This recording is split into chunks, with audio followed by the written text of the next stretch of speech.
والله آمرزش گناه است. پیغمبر خدا میگه من صام رمضان ایمانا و احتسابا غفر له ما تقدم من ذنبه. کسی رمضان به پاکی روزه گیره، شبهاش قیام لیل تراویح خوانه، خدا گناهاش میگذره. مادرای قیامتی والله سفر سخت در پیش داره، خیلی مسئولیتی وزنین در پیش داره. والله همون خدایی که بار اول زنده من کرد باز میمیرانه، دویم باره برای پرسیدن و جواب گرفتن زنده میکنه. برای اون تیاری بینه، نمازاتان خانه، میلش کار کنه، از لباسای اسلامی، از حجاب اسلامی رعایت کنه، مغرور این رنگ و بار دنیا نشوه. والله مرگ آمد همش بکار نمیره.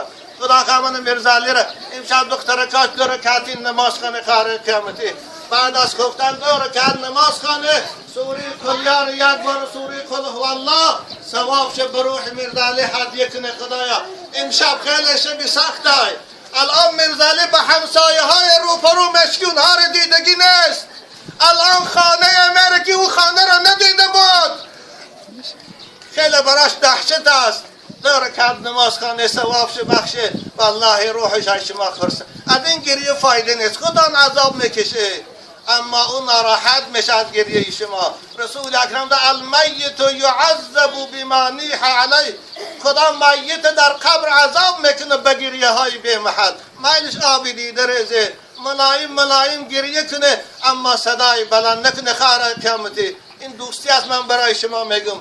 انشاءالله روحش از شما خرسان میشه. این شب 2 رکعت نماز خانه. من رمضان مبارک قریب که نیست شد ایستاده به پاکی گیره. خدا خواه فردا برای شما حیاتی که آخرش گریه نداره جنت های، حیاتی که آخرش بیماری نداره جنت های، حیاتی که آخرش مرگ نداره جنت های، حیاتی که آخرش کمبغلی نداره جنت های. این دنیا حال تا معلوم است چیست.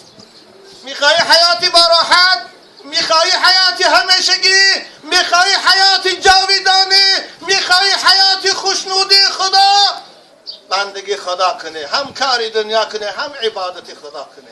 رسول اکرم گفتن ولنصیفها علی رأسها خیر من الدنیا و ما فیها. یک روی مالی که خدا برای زنهای مؤمنه در جنت آماده کرده، اگر امروز باشه در اکسیان انگلیسا بیارد همه دنیا رو تریلیاردهاش قیمت یک روی مالی او رو نداره.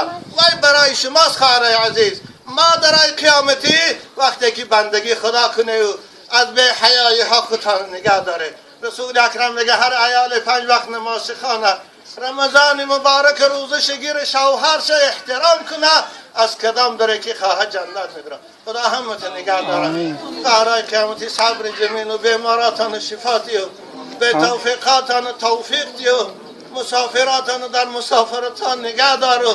ماه مبارک رمضان سبب خلاصی همین ما و شما از آتش دوزخ کردن. ماه رمضان سبب درآمدن بهشت جاویدان کنه. رمضان میرزا علی خدا صبر جمیل دختر کاشف کنه. آمین.